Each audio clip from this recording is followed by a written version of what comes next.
En este día, Señor, nos presentamos delante de ti para que, Señor, seas tú, Señor, sea tu palabra, sea tu propósito el que esté hoy, Señor, en este tiempo. No queremos otra cosa, Señor. No nos estamos acercando por diversión, no estamos acercando porque estemos aburridos o porque, Señor, queramos importancia. Nos acercamos porque realmente queremos, Señor, formar parte de lo que tú estás haciendo en este mundo, Señor. Ya lo somos, Señor. Ahora queremos que nos uses para con el resto de las personas. Bendice a cada una de las personas que van a estar en este tiempo. Abre los oídos y el corazón, Señor, y haz que este tiempo sea un tiempo de gozo y de alegría.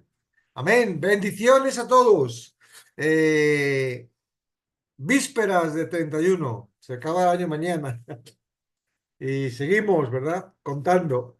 Estamos viendo el libro de Números. A ver, ya estamos en YouTube. Voy a compartir y ya dejamos esto listo. Saludo y comenzamos. No es un capítulo largo, aunque no lo vamos a leer todo, porque ahí, ¿sabéis qué número tiene censos y cosas? Aquí, esto, pega. Intento que el slide sea lo más dinámico posible. Si alguien quiere leer números completos, pues tiene ahí la Biblia para poder hacerlo. Amén.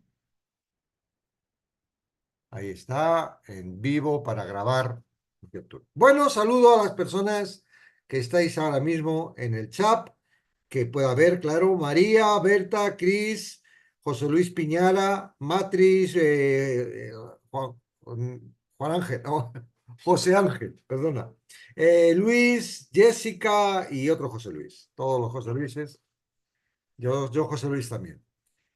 Números, un libro bastante, cuando uno lo lee por primera vez, uno tiene ganas de correr, correr, correr, correr y no sabe y no sabe por qué está, pero es un libro con propósito. Dios lo hizo y tiene su propósito y nosotros lo hemos cogido con muchas ganas.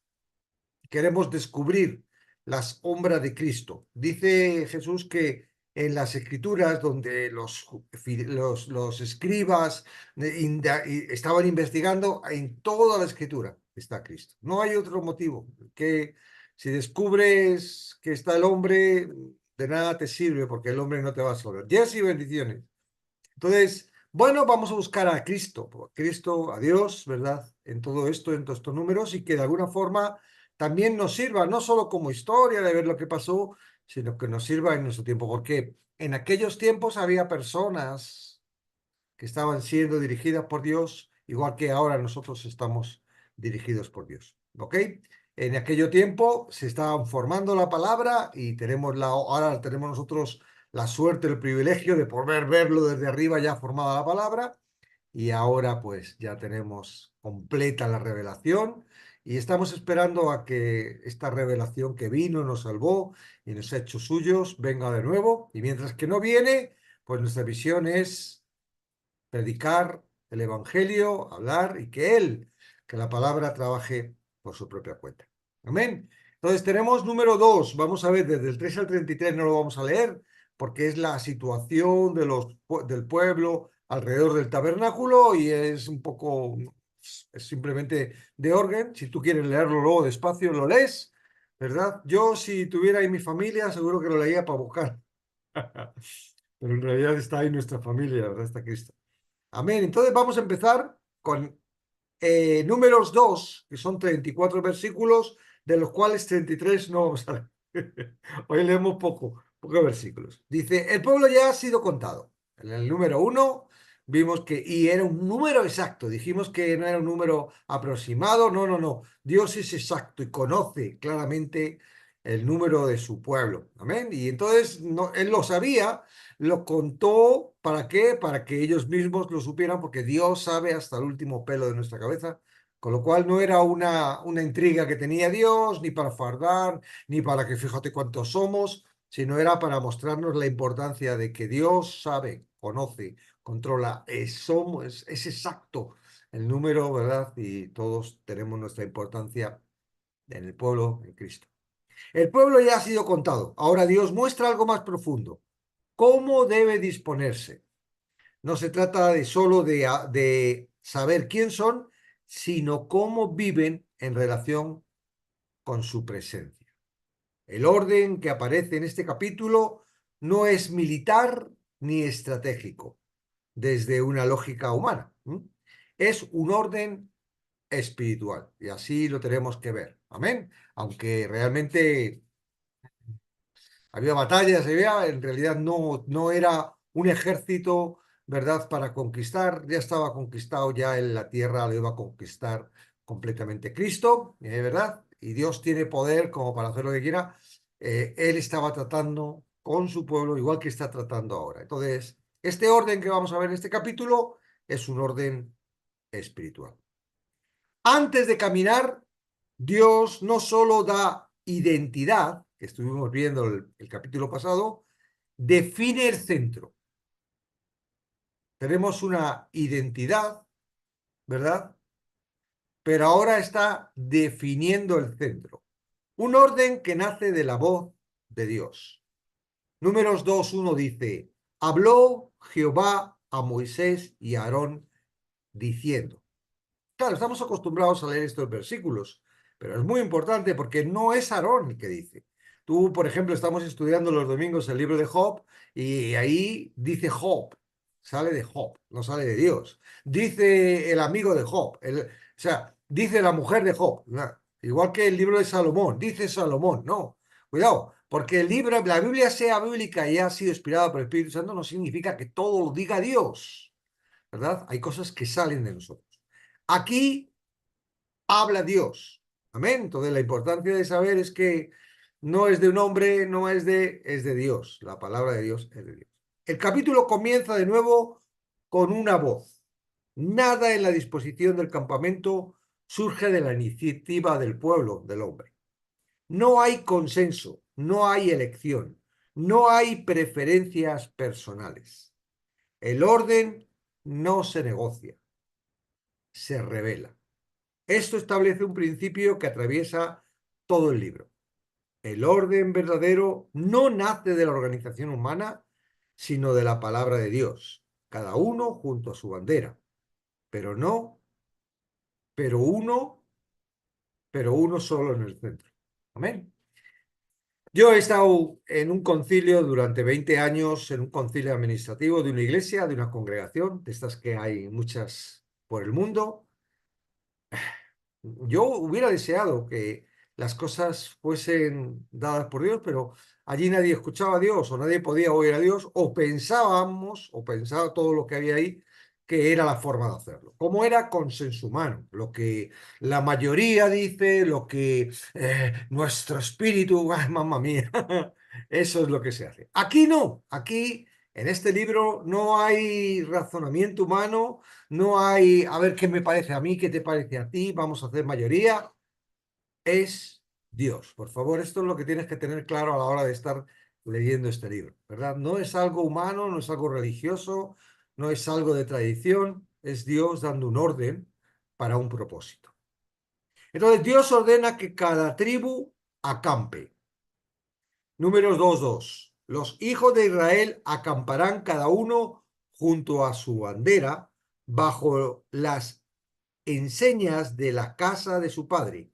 Alrededor del tabernáculo de reunión acamparán.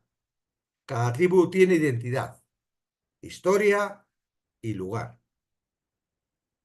Nadie es absorbido ni confundido con otro. Sin embargo, ninguna tribu ocupa el centro. Este detalle es clave. El centro no pertenece a ninguna bandera, ni a ningún hombre humano, ni a ningún nombre humano, ni a ningún liderazgo visible. El centro pertenece únicamente a la presencia de Dios. Estamos viendo en el libro de Corintios, cuando empieza Pablo, el primer libro de la primera carta a los Corintios, cuando Pablo empieza a hablarles va a tomar qué está pasando, se ha enterado de que hay mucho jaleo, hay muchas divisiones, hay discusiones, hay desórdenes, ha sido informado y lo primero que hace Pablo es decir, vamos a ver, habéis desviado vosotros que se os ha predicado la cruz, que se os ha predicado dónde está el centro de atención, habéis desviado vuestra atención y habéis hecho del centro al hombre. Y él quiere correr en los primeros dos versículos que hemos visto, quiere correr, ¿verdad? Esa visión y mostrar otra vez y poner lo que es el fundamento, la roca, el principio. Ahora va a seguir y va a hablar de edificación. Pero es muy curioso, ¿no? Porque la edificación se construye con la piedra angular. Es decir, desde Cristo empezamos a edificar. No es que yo edifique y meto a Cristo en esa edificación. ¿Ven? Entonces, aquí está Dios en completo, Padre, Hijo y Espíritu Santo, trabajando esta idea en el hombre. Mira, vais a vivir cada uno con vuestra identidad, cada uno con vuestra bandera, con vuestra nación, con vuestras culturas, pero el centro soy yo. Amén. Esto es lo que pasó en el jardín del Edén. Dios dijo a Adán, en el centro, el árbol de la vida. Y el problema de Eva es que estaba confundiendo el centro. Ay, el árbol del centro es el árbol de la sabiduría del bien y el mal. No, ese árbol no estaba en el centro. Lo hizo centro, Eva. Y por eso, como lo hizo Eva centro y estaba ahí, que no lo podía tocar, porque si tocaba moría, todavía tenía el temor de que Dios dijera la verdad. Por eso Satanás pudo venir y pudo engañarla. ¿Por qué? Porque ya estaba, su concupiscencia apuntaba, estaba, no, no puedo comer, no puedo tocar. O sea, cosas que en realidad no había dicho Dios, ya estaban pasando por su cabeza, preparándola para esta inyección de mentira, para que ella pudiera, ¡chan!, tomar del árbol de la sabiduría, ¿verdad? Pero lo había hecho el centro. Si ella hubiera hecho el centro y cuando la serpiente dice, ay, que no puedes comer ningún árbol, ella hubiera dicho, no, perdona, el árbol de la sabiduría no, el que tengo de comer es el que está en el centro. Cristo es el árbol de la vida y no necesito otro. ¿Mm? Pero como tenía el centrito, el árbol de la sabiduría, pues lo tuvo fácil la serpiente. Entonces, él establece el tabernáculo como corazón del campamento. El tabernáculo, eso que hemos estado estudiando y que ahora vamos a ver también parte de él y cositas, esto lo hace como el centro y alrededor todo el pueblo. Todos tenían como centro, era como una rueda, ¿verdad? Todos son radios y el centro, el eje, era el tabernáculo. Aunque el capítulo describe con detalle la ubicación de cada tribu, al oriente, al sur, al occidente y al norte, el texto expone algo que no necesita repetirse constantemente. El tabernáculo está en medio. Todo el campamento existe en función de este centro. Las distancias, los movimientos y el orden giran alrededor de la presencia. Porque en realidad el tabernáculo era, yo quiero habitar en medio de mi pueblo, construye un tabernáculo donde yo... Todo es simbólico, está claro de que Dios estaba por todos lados, no solo estaba ahí en el centro, ¿verdad?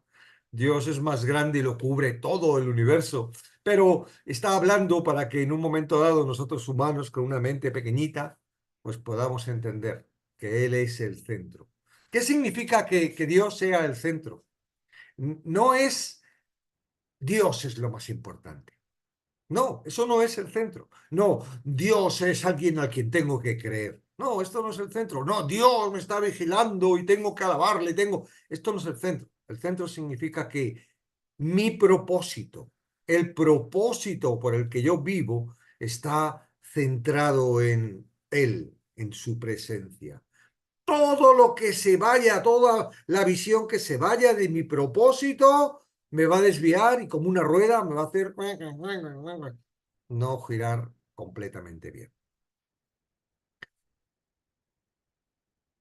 Diversidad ordenada, no uniformidad forzada. Cada tribu, los 33 capítulos estos, ¿verdad? Bueno, 30, del 3 al 33, marcan una serie de cosas que si quieres pues puedes leer. Yo lo que he sacado es unos resúmenes importantes que se ve dentro de estos 30 capítulos, ¿verdad? Lo primero es que hay una diversidad ordenada, no uniformidad forzada. Aquí vas a estar tú y a esto. No, es una diversidad ordenada. Cada tribu mantiene su lugar, su número y su función. El orden no elimina la diversidad, la armoniza. El problema no es ser diferente, el problema es perder el centro. Cuando Cristo ocupa el lugar central, la diversidad no divide. Cuando el centro se desplaza, incluso la unidad aparente se vuelve conflicto. Es lo que estaba pasando en la iglesia de Corintios y es lo que pasa en... Me parece que eso pasa en algunas iglesias, en algunas congregaciones. O algunos piensan que eso lo pasó en la iglesia de Corintios. Es universal, eso tiene que ver con la vida humana, natural del ser humano. Sí habla de una congregación, porque es un pueblo, pero tú no eres un pueblo, tú eres parte de ese pueblo. Claro, todo es en función al pueblo completamente, pero como tu comunidad, te compete no lo que haga el resto, te compete cómo estás tú con tu centro. Si tu centro se desvía, no solo estás desviándote tú, sino que estás desviando a toda la comunidad que te rodea. Número dos, muestra un pueblo diverso, pero alineado, no unido por afinidad, sino por definición común. Tener en cuenta de que en realidad la sombra de Cristo, no todos llegaron a salvarse, los que estaban aquí, pero está hablando de esta unidad. ¿Mm? No está hablando de que todos eran santos, de que todos eran buenos. Me imagino que habría de todo con todos lados, pero está mostrando esta unidad en el cuerpo de Cristo. Amén. Esto es lo que está mostrando este número. El pueblo hoy es el cuerpo de Cristo. No es Israel, no es el pueblo, es el cuerpo de Cristo. En el Israel que estamos viendo era la sombra de lo que se iba a construir a raíz del sacrificio de Cristo, porque anteriormente no se podía hacer absolutamente nada con la humanidad. Estábamos totalmente separados de Dios por nuestra naturaleza y si alguien no moría por nosotros, no podíamos alcanzar en vida, ¿verdad?, esa unidad. Lo segundo que vemos es que el movimiento depende del centro. Ellos acampaban alrededor y cuando el centro decía, ahora movemos, desmontaban el tabernáculo y todo el pueblo dependían del movimiento del centro. No era decir, vamos, decidimos que nos vamos, desmonta el tabernáculo. El centro era, la presencia era el que decidía. Este orden no es estático. Prepara al pueblo para caminar.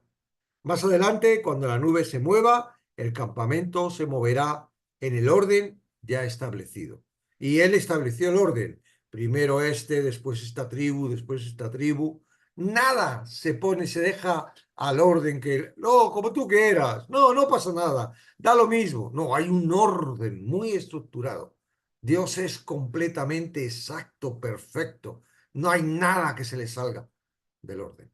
A nosotros sí, porque nosotros estamos hechos de una naturaleza que totalmente muy débil. Por eso dependemos tanto del centro. No podemos depender de nosotros, solo podemos depender de la presencia del centro. Nadie decide cuándo partir, ni hacia dónde ir. El movimiento depende del centro, no de la urgencia humana. Ellos deseaban llegar a la tierra prometida y hubieran llegado, si hubieran ido en línea recta, si hubieran decidido ellos, hubieran llegado a esa tierra antes, pero en realidad no está hablando de una tierra física, está hablando de un espacio espiritual. Y Dios les estuvo dando vueltas. ¿Cuándo vamos a llegar? Me parece como que le estaba... No, porque había necesidad de ese trabajo de Dios con el pueblo, porque en realidad no se trataba de una tierra física. Se trataba de algo que es mucho más complicado que llegar a una tierra física. Se trata de destruir esta piedra, este corazón de piedra y hacer un corazón blando. Y eso solo lo puede trabajar Él a través de su presencia. En este caso, hoy en día, la presencia de Él es la palabra. Esta es nuestro centro. Y no es que te pongas la Biblia y calcules el centro y estés todo el día alrededor de ella. Por favor, no me hagas eso. El centro, el punto de atención es su palabra, es Él. Ah, no, es que yo me acuerdo de la Biblia el domingo cuando voy a la congregación o cuando me conecto en el TikTok. El resto del tiempo, hombre, estoy trabajando, me tengo que concentrar en el trabajo. Sí, concéntrate en el trabajo, pero tú estás en el trabajo porque hay un propósito desde el centro. No es que eso sea el centro para los domingos o para los momentos de espiritualidad. No. Y si no puedes, te das cuenta de que no te permite tu corazón y tu vida tener ese equilibrio del centro, es porque todavía estás dependiendo del esclavizador que no te lo permite. El esclavizador es dueño, es verdad, el mundo, la carne y Satanás, es dueño del humano hasta que es rescatado por Cristo y llevado a Cristo. Una vez que es de Cristo, manda a Cristo y no hay quien pueda hacerle nada. Amén. Pero mientras que esto sucede, puedes tener anhelo, tu alma tiene anhelo de Dios, quiere hacerlo el centro, pero el centro tú no lo puedes hacer con tu propósito. Es decir, si tú te das cuenta de que esto no es, algo tiene que cambiar.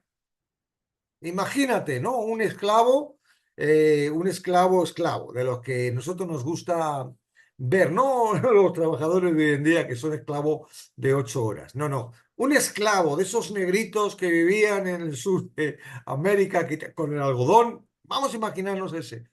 Ese era esclavo 24/7.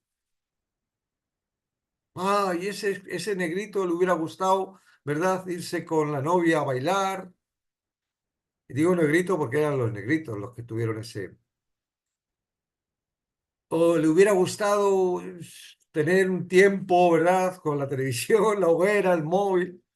No podía porque dependía absolutamente de su señor.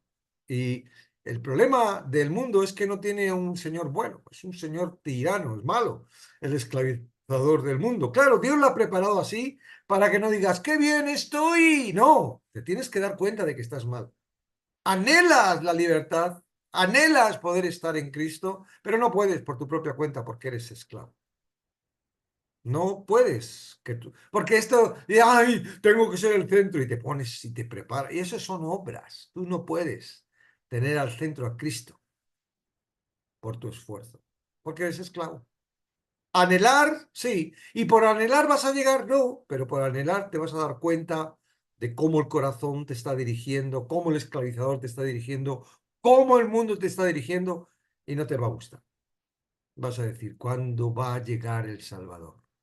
Para que realmente el centro de mi vida sea Él.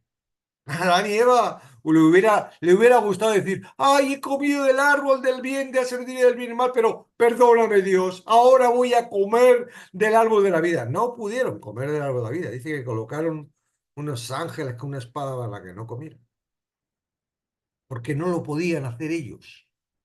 Ahora lo tenía que hacer Cristo. Morir por ellos para que ahora Cristo, el árbol de la vida, no yo voy al árbol de la vida, el árbol de la vida viene a mí. Amén. Entonces, esto revela una verdad profunda del reino. La vida espiritual no se dirige por impulso, sino por presencia. Cristo no solo da identidad, marca el ritmo. Amén. Y esto es la seguridad que uno tiene cuando está en Cristo. No porque tú quieras estar en Cristo, estás. Seguimos. Número 234. ¡Fium! Al último versículo nos hemos ido hoy. Hay un poco más, no sé cómo serán otros, pero no voy a ser aburrido leyendo, no, hombre. Además es que se me equivoco. E hicieron los hijos de Israel conforme a todas las cosas que Jehová mandó a Moisés. Así acamparon por sus banderas y así marcharon cada uno por sus familias, según la casa de sus padres. Números 2:34. El cierre del capítulo, orden obedecido. El capítulo concluye con una afirmación similar, ¿os acordáis? al del anterior. El texto no celebra eficiencia ni disciplina militar. Simplemente constata que el orden revelado ha sido aceptado.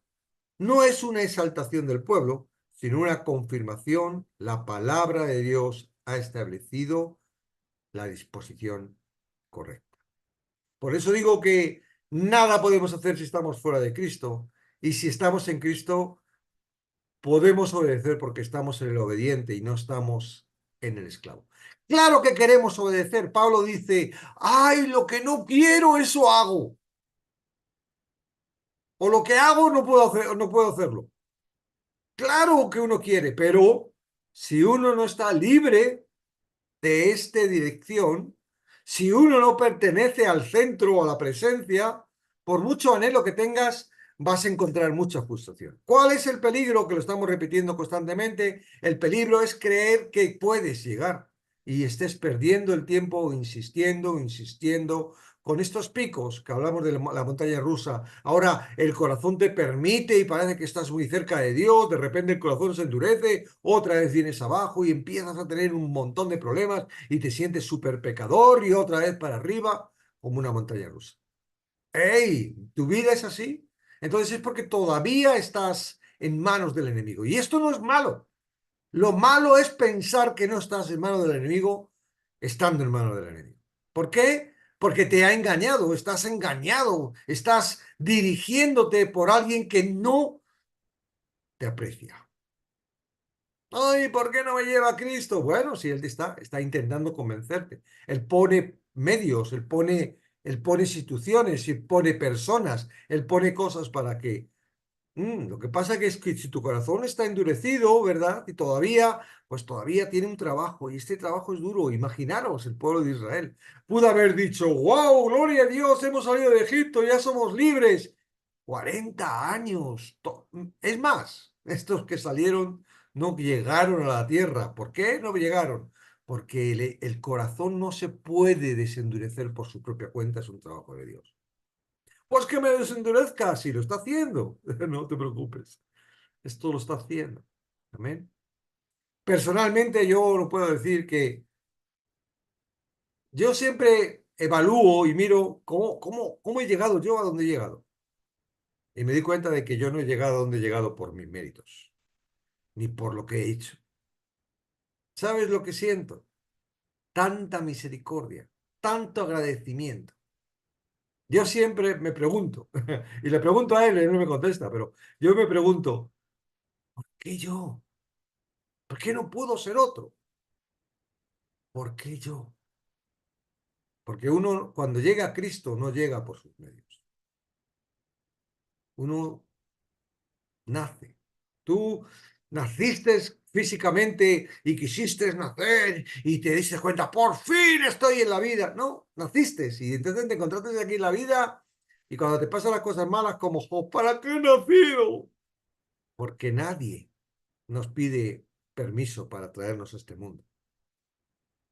La vida espiritual es lo mismo. Tiene otro fundamento, tiene otro orden, es espiritual, ¿verdad? Pero tiene que ver con esto. Tú no puedes, mira, si te están... El problema es que hay mucho engaño, hay mucha filosofía humana, hay mucha sabiduría humana que no vale para nada. Lo dice en Corintios. Ay, esta sabiduría humana no solo estorba, sino que agrada al corazón.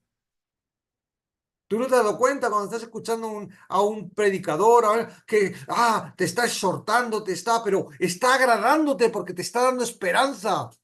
Está dando esperanza de que si lo haces, si te esfuerzas, si puedes, vas a lograr algo que el calvo de Somos la Luz dice que no somos capaces de llegar por nuestra propia cuenta.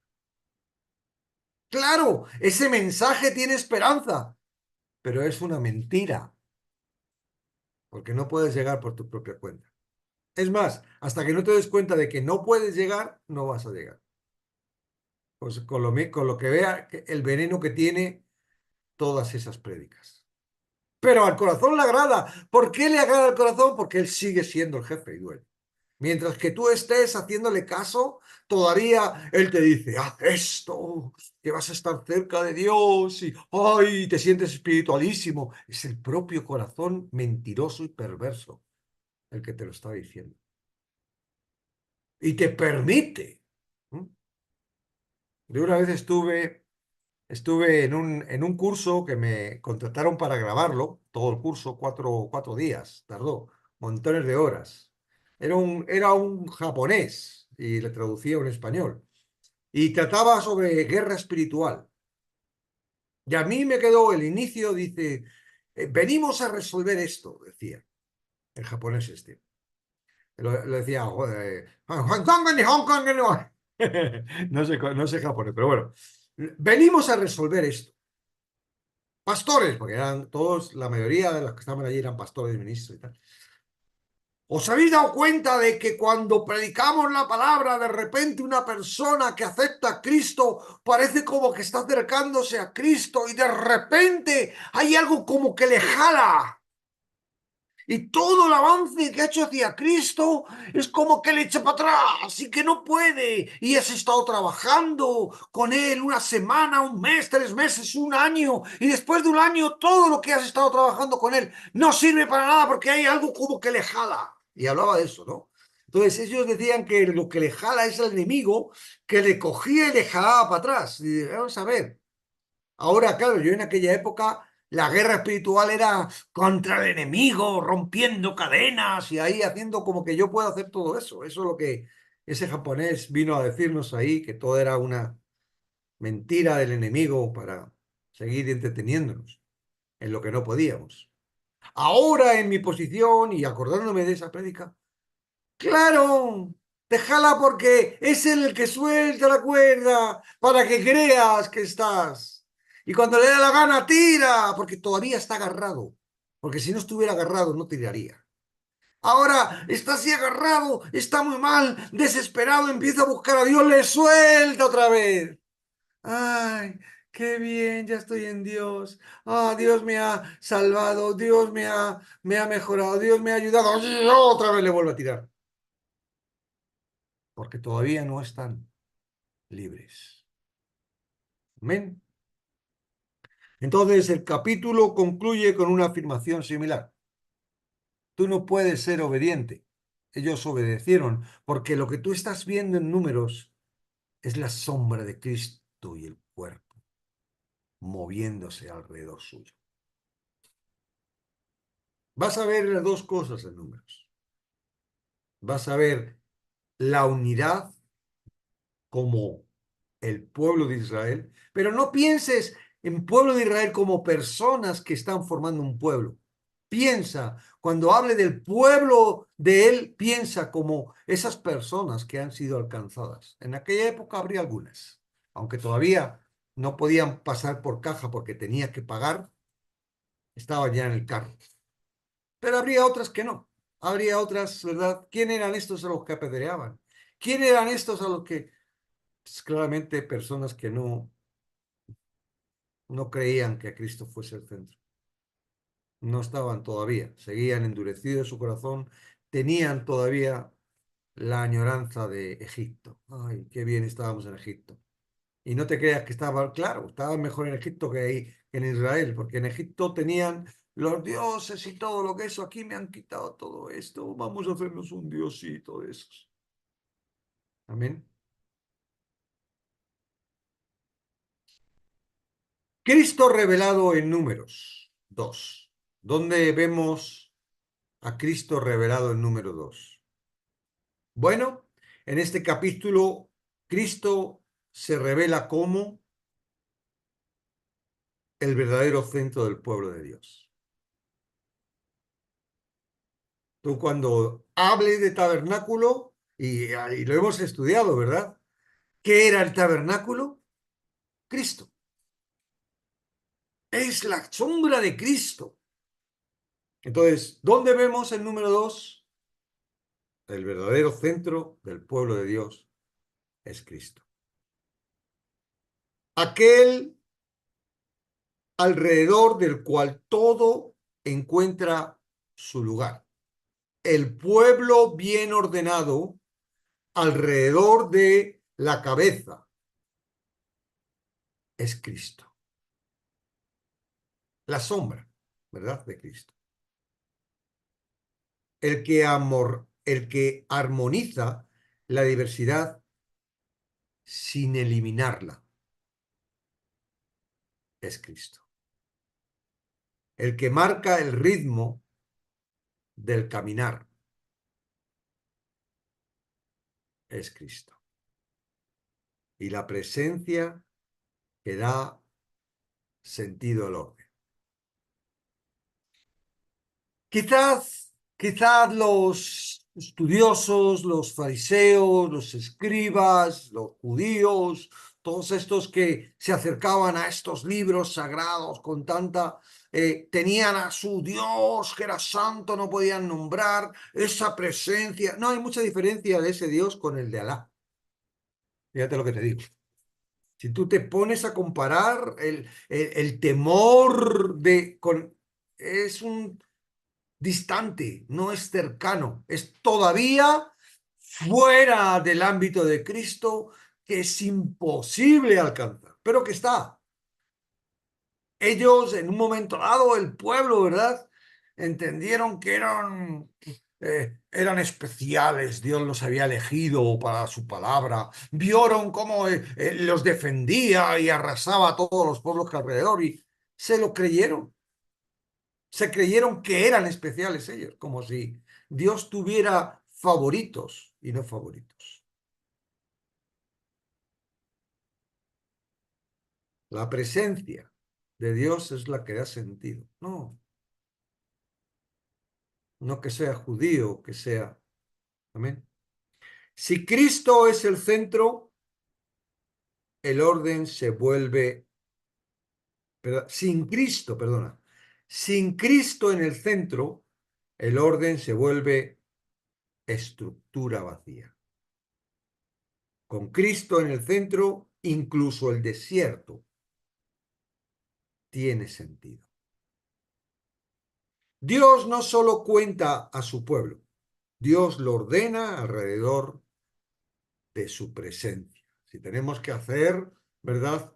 Un ámbito, fijaros lo impresionante, o sea, nosotros leemos Números 2 y vemos esto, pero ¿de verdad que tú no puedes meditar en esto? No como algo que pasó, algo histórico que sucedió, sino como algo real que ahora existe. Es probable que esté o no estés en Cristo, pero esto es tan real ahora, ¿verdad? Dios no cuenta a su pueblo, Dios lo ordena alrededor de su presencia. Y no es que nosotros nos tengamos que ordenar, es Él el que nos está ordenando.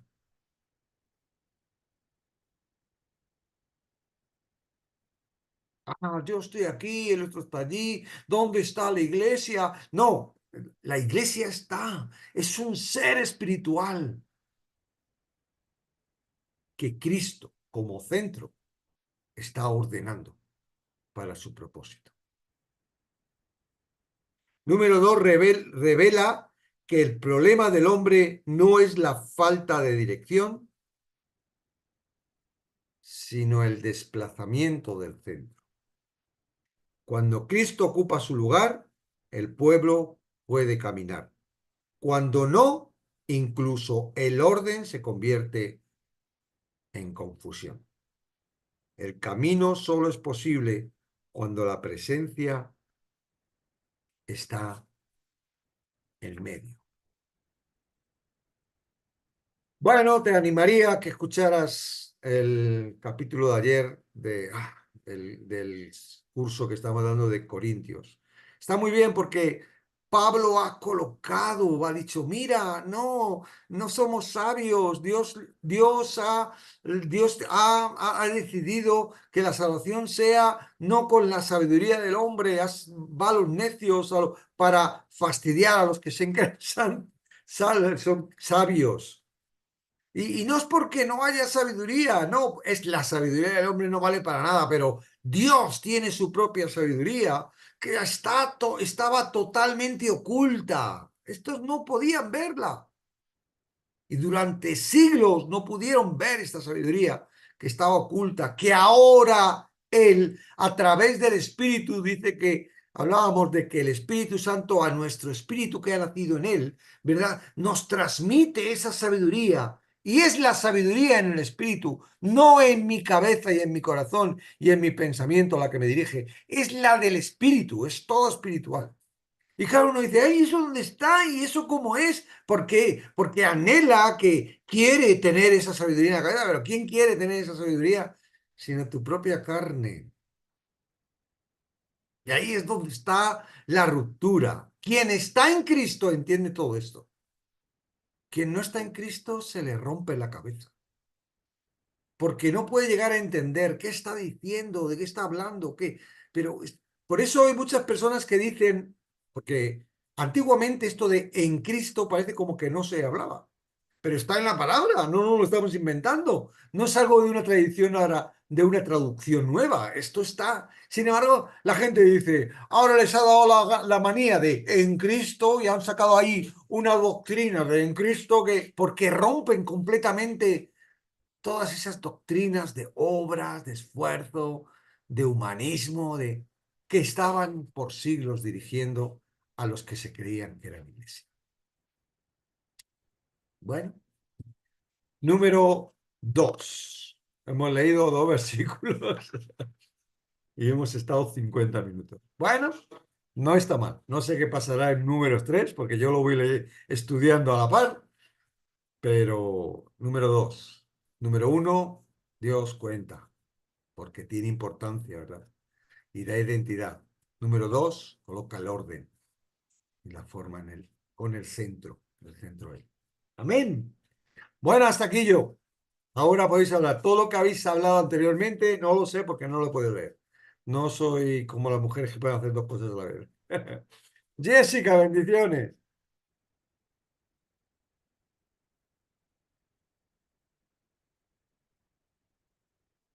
Bueno, ¿alguna pregunta, alguna duda, algo que aclarar?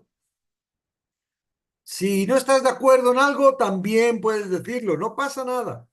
Esto es, tú tienes que tener 2 sacos.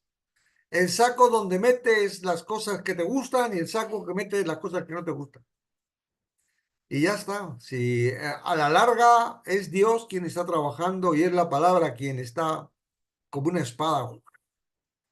O a veces digo cosas no tienen por qué ser todas correctas, ¿verdad? Dice, muchas veces, Jessica, muchas veces me parecía raro.